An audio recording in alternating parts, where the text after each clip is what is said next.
नमस्कार, जनता टीवी देख रहे हैं आप। मैं हूं आपके साथ अमर त्रिपाठी। बुलेटिन में बात होगी कुछ अहम खबरों की। कांग्रेस का 9 दिवसीय परिवर्तन संकल्प अभियान परौला से शुरू होकर बड़कोट होते हुए चिन्यालीसौड़ पहुंचा, जहां नेताओं का भव्य स्वागत किया गया। वहीं चुनाव की अध्यक्ष समिति के अध्यक्ष प्रीतम सिंह, विधायक विक्रम सिंह नेगी और अन्य नेताओं ने कार्यकर्ताओं से बूथ स्तर पर संगठन मजबूत करने का आह्वान किया और साथ ही तैयारियों में जुटने का आह्वान किया। कांग्रेस नेताओं ने महंगाई, बेरोजगारी, पलायन और भत्ता संबंधी अनियमितताओं को लेकर सरकार पर निशाना साधा। वहीं भाजपा पर निशाना साधते हुए विकास, रोजगार और पारदर्शिता के मुद्दों पर जनता के बीच जाने की बात कही। राज्य की सरकार को 9 साल हो गए हैं और केंद्र की सरकार को 12 साल हो गए हैं। जनता ने कोई कमी नहीं रखी सरकार को बनाने में, प्रचंड बहुमत इनको दिया। लेकिन जनता के हाथ क्या लगा इन सालों में? जो वायदा किया गया वो सपने के सपने रह गए। उत्तराखंड बुरी तरह से अपने रास्ते से भटक गया है। विकास के नाम पर कुछ नहीं हो रहा है, भ्रष्टाचार चरम पर है और उत्तराखंड के लोगों के जो सपने हैं, जिस उद्देश्य के लिए इस राज्य की प्राप्ति की गई, बेलमती चौहान, हंसा धनाई जैसे अग्रणी महिलाओं ने अपने सीने पे गोली खाई। लेकिन आज एनसीआरबी की रिपोर्ट में महिला उत्पीड़न में देवभूमि टॉप में है। अब कांग्रेस ने ये मान लिया है कि हमको परिवर्तन के लिए जन जागरण करना है और जन जागरण के लिए हमको शहर में, गांव में और उन छोटे छोटे कस्बों तक जाना पड़ेगा जहां हमारी बात को पहुंच नहीं पा रही। लोगों को समझाने का प्रयास किया जाएगा कि कार्यकर्ता बड़े शिद्दत के साथ अपनी बात को रखेंगे कि इस सरकार की विफलताएं क्या हैं और हमारा प्लान क्या है। हमारा विजन है कि भाई हम इस प्रदेश को देवभूमि के रूप में साकार करें। मानसून के चलते केदारनाथ हेलीकॉप्टर सेवा फिलहाल निलंबित कर दी गई है। उत्तराखंड नागरिक उड्डयन विकास प्राधिकरण और डीजीसीए के निर्णय के अनुसार प्रतिकूल मौसम को देखते हुए सेवा मानसून अवधि में बंद रहेगी। अधिकारियों ने बताया कि मौसम सामान्य होने और आवश्यक अनुमति मिलने के बाद सितंबर में सेवा दोबारा शुरू किए जाने की संभावना है। रिपोर्ट देखिए। केदारनाथ मंदिर की हवाई यात्रा करने के इच्छुक तीर्थयात्री मानसून के मौसम में बाबा के दर्शन नहीं कर पाएंगे। उत्तराखंड नागरिक उड्डयन विकास प्राधिकरण ने इस साल अप्रैल में केदारनाथ के लिए हेलीकॉप्टर शटल सेवा शुरू की थी, लेकिन अब घोषणा की है कि ये सेवा अगस्त के आखिर तक बंद रहेगी। मानसून अवधि के लिए अब प्रतिकूल मौसम होता है, आप लोग जानते हैं। उसको दृष्टिगत रखते हुए डीजीसीए और यूकाडा ने एक निर्णय लिया कि 25 जून से लगभग 30 जून तक फिलहाल इसको स्थगित रखा है अस्थायी रूप से। इसके बाद जो भी निर्देश हमारे डीजीसीए के होंगे और हमारी मोका और हमारी यूकाडा की टीम जो निर्धारित करेगी, उसके हिसाब से फिर हम इसको शुरुआत करेंगे। लगभग यह मानसून खत्म होने के बाद ही संभावना इसकी है, जो सितंबर माह में की जाएगी। अधिकारियों के मुताबिक इसी साल अप्रैल से शुरू इस हेलीकॉप्टर शटल सेवा का 65,000 से ज्यादा तीर्थयात्री इस्तेमाल कर चुके हैं। उत्तराखंड के सड़क नेटवर्क को मजबूत करने के लिए करीब 7,000 करोड़ रुपए की परियोजनाओं पर सहमति बनी। मुख्यमंत्री पुष्कर सिंह धामी ने केंद्रीय मंत्री नितिन गडकरी के साथ समीक्षा बैठक में विभिन्न प्रस्तावों पर चर्चा की।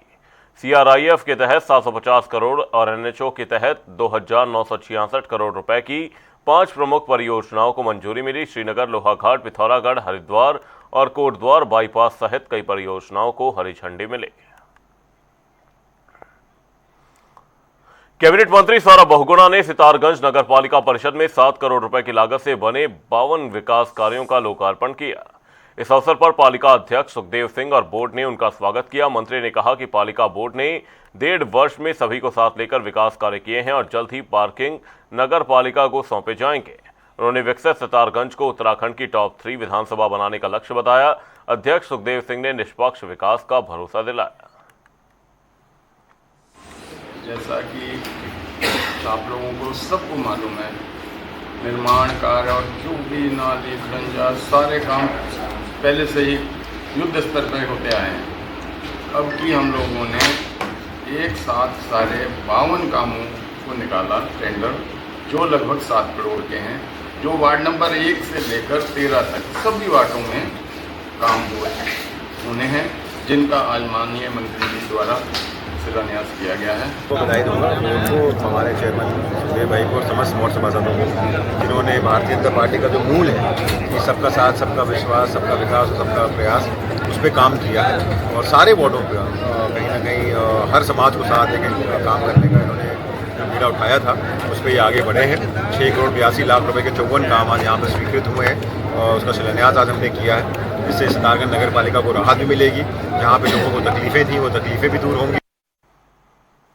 देहरादून के प्रेमनगर में आपदा से क्षतिग्रस्त हाईवे पुल का पुनर्निर्माण अंतिम चरण में पहुंच गया है। कैबिनेट मंत्री सतपाल महाराज ने मौके पर निरीक्षण कर अधिकारियों को समय पर कार्य पूरा करने के निर्देश दिए। उन्होंने बताया कि 16 करोड़ रुपए की लागत वाली परियोजनाओं का 95% काम पूरा हो चुका है और पुल अगले 10 दिनों में जनता के लिए खोल दिया जाएगा। उसका निरीक्षण करके आए हैं और वहां हमने देखा कि जो सुरक्षात्मक और पुनर्निर्माण का जो कार्य किया जा रहा है, जिसकी लागत 16 करोड़ रुपए है और 95% कार्य पूरा हो चुका है। इसके अंदर एक पिलर जो है बादल फटने से डिविएट हो गया था, तिरछा हो गया था, तो उस पिलर को निकाल करके दूसरा पिलर बना करके पूरे ब्रिज को उस पर रख दिया गया है। पुराने जो हमारे पुल थे और जो उसके पिलर्स थे, उन्हीं का दोबारा इस्तेमाल करके और इस दाम को कम किया गया है, इसकी जो खर्चा जो है कम किया गया है। विधानसभा टिकट या दावेदारी को लेकर बयानबाजी पर बीजेपी प्रदेश अध्यक्ष महेंद्र भट्ट ने प्रतिक्रिया दी। उन्होंने स्पष्ट किया कि सोशल मीडिया पर बयानबाजी करना पार्टी की अनुशासन व्यवस्था के अनुरूप नहीं है। साथ ही कहा कि किसी कार्यकर्ता का कोई सुझाव है तो वह उसे संगठन के समक्ष निर्धारित मंच पर रख सकते हैं। वहीं उन्होंने बताया कि ऐसे बयानों को लेकर प्रदेश से लेकर केंद्रीय नेतृत्व तक नाराज है। चारधाम और हेमकुंड साहिब यात्रा के दौरान कर्णप्रयाग में निहंग सिखों और स्थानीय दुकानदारों के विवाद पर सोशल मीडिया में की जा रही आपत्तिजनक टिप्पणियों की कर्नल अजय कोठियाल ने निंदा की। उन्होंने कहा कि चारधाम और हेमकुंड साहिब राज्य की आर्थिकी और रोजगार का बड़ा आधार है, इसलिए धार्मिक सौहार्द बनाए रखना जरूरी है।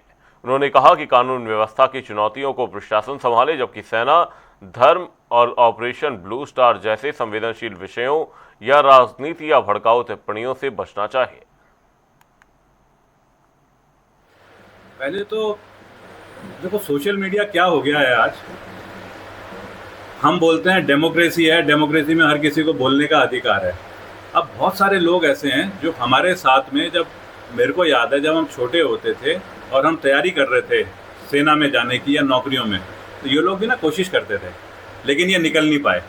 ये कहीं पे भी नौकरी के लिए फिट नहीं हुए, जिनको कहीं रोजगार का कोई जरिया नहीं मिला, तो ये क्या करते हैं, अब धीरे धीरे बड़े हुए, घर ने ज़बरदस्ती शादी करा दी, शादी कराई तो इनके बच्चे हुए, बीवी हैं, ये अपनी बीवी को भी सही ढंग से उसकी देखभाल नहीं कर सकते, ये अपने बच्चों की ग्रोथ नहीं देख सकते।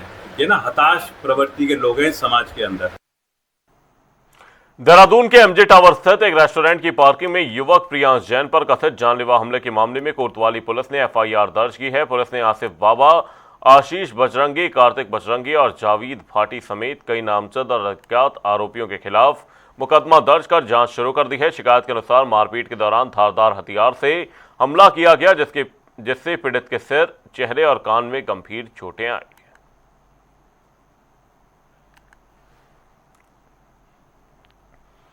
मानसून सीजन को देखते हुए उत्तराखंड में 2 जुलाई को सभी 13 जिलों में आपदा प्रबंधन की मॉक ड्रिल आयोजित की जाएगी। इसकी तैयारियों के तहत आपदा प्रबंधन विभाग में टेबल टॉक एक्सरसाइज आयोजित की गई, जिसमें राहत और बचाव से जुड़े सभी अधिकारी शामिल हुए।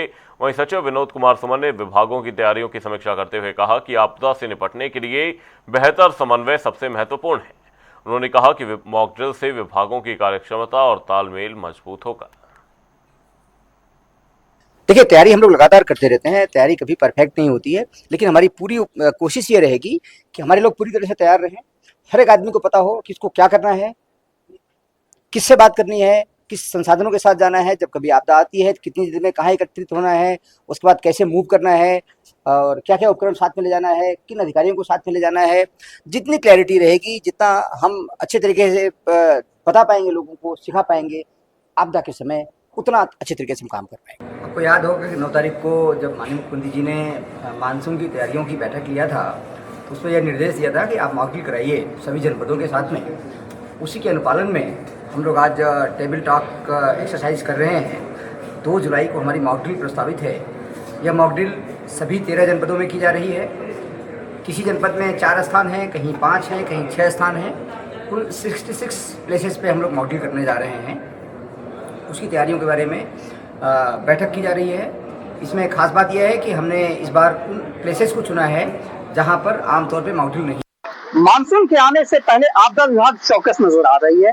वहीं आज टेबल टॉक किया गया, यानी कि 2 जुलाई को जो पूरे 13 जिलों में मॉक ड्रिल किया जाएगा, उससे पहले आज टेबल टॉक की गई कि किन किन व्यवस्थाओं को किस तरीके से वहां रखा जाएगा और साथ ही साथ सभी जिलों के जिलाधिकारियों के साथ और संबंधित विभागों के साथ जो आज टेबल टॉक की गई, इस टेबल टॉक के माध्यम से यह बताया जा रहा है कि 2 तारीख को जो मॉक ड्रिल किया जाएगा, इसमें सभी लोग अपनी तैयारियों को पूरी कर लें। यूं तो मानसून से पहले ही यह सारी व्यवस्थाएं कर ली गई है, क्योंकि मानसून के समय उत्तराखंड में यदि बात करें तो आपदाओं का दौर शुरू हो जाता है, लेकिन उससे पहले विभाग जो है इस आपदाओं से निपटने की तैयारियां कर रही है। और यही यदि बात करें तो इस बार भी मानसून के सीजन में ही 4 धाम की यात्रा भी चल रही है, साथ ही साथ हेमकुंड साहिब की यात्रा चल रही है। जो पहाड़ों पर जो यदि बात करें केदारनाथ की चढ़ाई काफी दुर्गम चढ़ाई जानी जाती है, तो आपदाओं से बचने के लिए, लोगों को आपदाओं से बचाने के लिए तमाम तैयारियां की जा रही है, ताकि किसी भी प्रकार की कोई परेशानी, दिक्कतों का सामना उत्तराखंड आने वाले दर्शकों, पर्यटकों और श्रद्धालुओं को ना झेलना पड़े। इसके लिए तमाम तैयारियां की जा चुकी है। लगातार बैठकों का दौर भी जारी है। अब देखना यह है कि मानसून सीजन के शुरुआत के बाद से ही जब सीजन की शुरुआत हो जाती है, उसके बाद से जब बारिश होती है, तो यह आपदा प्रबंधन विभाग कितनी तैयारियों को कर चुका है। यूं तो यदि बात करें तो अभी से ही जेसीबी की तैनाती की जा रही है, साथ ही साथ पहाड़ों पर और प्रकार से सभी तरह के तरीकों से तैयारियां की जा रही है। कैमरा पर्सन अनु भट्ट के साथ मैं यशानंद, जनता टीवी, देहरादून। हल्द्वानी में तेज बारिश के चलते आईटीआई से रामपुर रोड और क्रियाशाला को जोड़ने वाला मुख्य मार्ग धंस गया। निर्माणाधीन परिसर की दीवार गिरने से सड़क का बड़ा हिस्सा क्षतिग्रस्त हो गया, जिसके बाद पुलिस ने आईटीआई धान मिल मार्ग पर बैरिकेडिंग कर आवाजाही बंद कर दी। वहीं वाहनों को वैकल्पिक मार्ग से डायवर्ट किया जा रहा था। सिटी मजिस्ट्रेट एपी वाजपेयी ने मौके पर निरीक्षण कर रिटर्निंग वॉल निर्माण और क्षतिग्रस्त पेयजल व बिजली लाइनों की मरम्मत के निर्देश दिए। देखिए, ये हमारा क्रियाशाला से आईटीआई जाने वाला मार्ग है और अभी जो देखने में आ रहा है, एक तो रिटेनिंग वॉल जो रोड की है वो क्षतिग्रस्त हुई है, और क्योंकि वहाँ पर एक निर्माणाधीन भवन निर्मित है जिसमें बेसमेंट का निर्माण भी किया जा रहा था, तो संभवतः एक तो रिटेनिंग वॉल की जो उसकी गुणवत्ता है वो संभवतः सही नहीं रही होगी, और कुछ पाइपलाइन का लीकेज भी बताया गया है। और चूँकि आज हेवी रेनफॉल भी हुआ है, इन सभी कारणों से लगता है कि नुकसान हुआ है। अभी हमारा मकसद ये है कि रोड को किसी तरह से प्रोटेक्ट किया जाए, और जो हमारे विद्युत पोल हैं, साथ में पेयजल लाइन है, सभी ये चीज़ें रेस्टोर हों जल्दी से जल्दी। विद्युत लाइन तो बहाल भी कर दी गई है, पानी की सप्लाई भी बहाल कर दी जाएगी। साथ में अभी जब तक ये रिटेनिंग वॉल दोबारा बन नहीं जाती, तब तक एटलीस्ट रोड को 1 वे चलाने के लिए इसमें देखा जाएगा। शक्ति फार्म में उत्तराखंड सफाई कर्मचारी संघ ने मुख्यमंत्री के नाम ज्ञापन भेजकर अपनी विभिन्न मांगे उठाई। कर्मचारियों ने सफाई व्यवस्था में ठेका प्रथा समाप्त करने, बारिश से कार्यरत कर्मचारियों का नियमितीकरण या संविदा में समायोजन और नियमित करने तक समान कार्य समान वेतन लागू करने की मांग की गई। संघ ने नियमावली के कट ऑफ 2018 से बढ़ाकर 2025-26 करने, रयाल समिति की सिफारिशें लागू करने, सफाई कर्मचारी पद को विशेष श्रेणी घोषित करने और मृतक आश्रित नियुक्ति में शिथिलता देने की भी मांग की। प्रदेश सरकार में काम करते एक धरना चल रहा है पूरे प्रदेश में हमारे राहत मंत्री के द्वारा, और हमारी कुछ बिंदु पे मांगे हैं, जो कि हमारी जो ठेका प्रथा है वो बंद की जाए, और क्या कहते हैं हमारे कर्मचारियों को, हमारे संविदा कर्मी हैं जो आउटसोर्स वाले कर्मचारी हैं हमारे, और हमारे आउटसोर्स वाले कर्मचारी हैं, और हमारे मौला स्वच्छता समिति के हैं, इनको नियमित किया जाए। उनके साथ बहुत शोषण हो रहा है, तो इनकी सैलरी में भी बढ़ोतरी की जाए। देहरादून के प्रिंस चौक स्थित खालसा सीट कवर गोदाम में भीषण आग लगने से इलाके में अफरा तफरी मच गई। वहीं आग की लपटें और धुएं का गुब्बार दूर तक दिखाई दिया। आग ने आसपास के गोदामों को भी अपनी चपेट में ले लिया। वहीं संकरी गली के कारण दमकल वाहनों को पहुंचने में काफी दिक्कतें हुई, जिसके बाद टीम ने दीवार तोड़कर आग बुझाने का अभियान शुरू किया।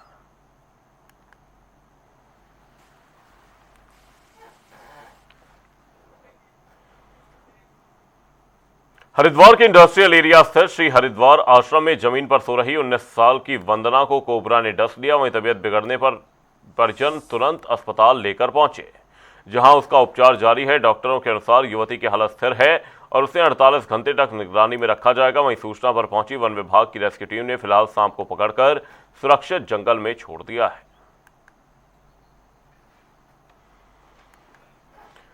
केतन हत्याकांड को लेकर उत्तराखंड में सियासी माहौल गर्मा गया है। नगीना सांसद चंद्रशेखर आजाद पीड़ित परिवार से मिलने टिहरी जा रहे थे, लेकिन हरिद्वार में पुलिस ने उनके काफिले को रोक लिया। इस दौरान कार्यकर्ताओं और पुलिस के बीच नोकझोंक हुई तथा शंकराचार्य चौक पर भारी पुलिस बल तैनात रहा। हरिद्वार एसएसपी नवनीत सिंह भुल्लर से बातचीत के बाद 4 से 5 वाहनों को आगे जाने की अनुमति दी गई।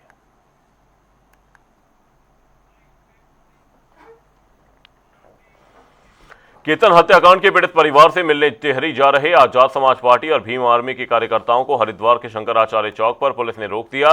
बैरिकेडिंग कर वाहनों को आगे बढ़ने से रोकने पर कार्यकर्ताओं की पुलिस से नोकझोंक हो गए। सुरक्षा के मद्देनजर भारी पुलिस और पैरामिलिट्री फोर्स तैनात रही। एसपी सिटी अभय प्रताप सिंह और एसपी क्राइम निशा यादव समेत कई अधिकारी मौके पर मौजूद रहे। पुलिस और कार्यकर्ताओं के बीच बातचीत जारी है।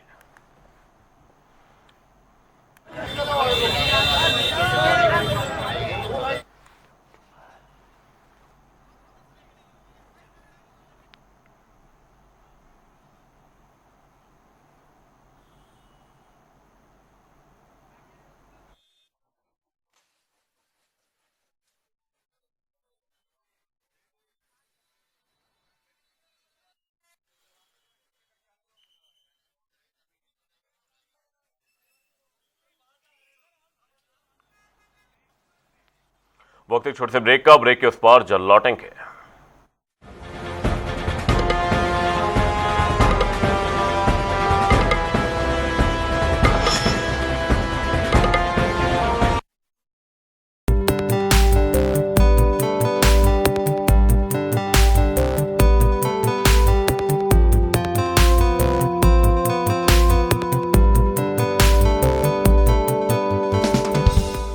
पिछले कुछ वर्षों में डॉक्टरों ने एक बात पर खास ध्यान दिया है कि पहले जहां कैंसर को बढ़ती उम्र की बीमारी माना जाता था, वहीं अब 30 से 40 साल के लोगों में भी इसके मामले तेजी से बढ़ रहे हैं। एक जांच में कम उम्र में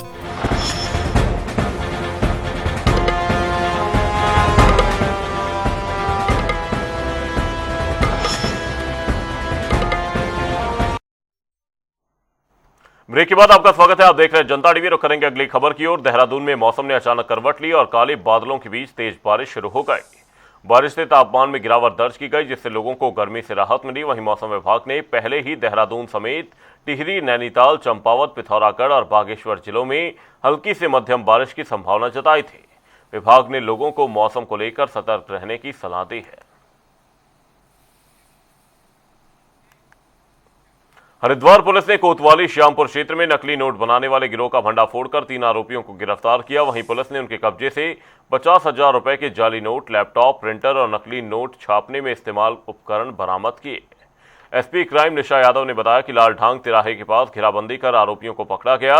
वहीं पूछताछ में खुलासा हुआ कि आरोपी सॉफ्टवेयर और प्रिंटर की मदद से नकली नोट तैयार कर बाजार में चलाने की योजना बना रहे थे। देखिए, ये कोतवाली श्यामपुर में जैसा कि आपको बता दें कि 2 दिन पूर्व एक केस पंजीकृत किया गया था, जिसमें कुछ वन कर्मियों के साथ लोगों द्वारा मारपीट की गई थी।